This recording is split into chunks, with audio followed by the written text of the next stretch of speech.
পাকিস্তানের ট্রেনে জিম্মি দশার অবসান, ৩৩ হামলাকারী সহ নিহত ৫৮ জন। এত বড় হামলার পেছনে রাষ্ট্রের অভ্যন্তরীণ মানুষ জড়িত মত বিশ্লেষকদের। গাজায় বিদ্যুৎ ও খাদ্য সরবরাহ বন্ধ করে ইসরায়েল যুদ্ধাপরাধ করছে, হামাসের বিবৃতি। এদিকে ইউক্রেন রুশ যুদ্ধবিরতি নিয়ে আলোচনা করতে মস্কো যাচ্ছেন মার্কিন প্রতিনিধিরা। আটক ফিলিস্তিনি শিক্ষার্থী খলিলের মুক্তির দাবিতে নিউ ইয়র্কের আদালতের বাইরে শত শত মানুষের বিক্ষোভ। কানাডায় শেষ হলো ট্রুডো অধ্যায়ের। শুক্রবার প্রধানমন্ত্রী পদে শপথ নেবেন মার্ক কার্নি। দর্শক, জানাবো সেই খবরও।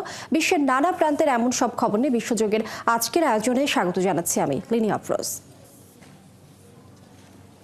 পাকিস্তানের বেলুচিস্তান প্রদেশে জঙ্গিদের দখলে থাকা একটি যাত্রীবাহী ট্রেন থেকে ৩ শতাধিক জিম্মিকে মুক্ত করা হয়েছে।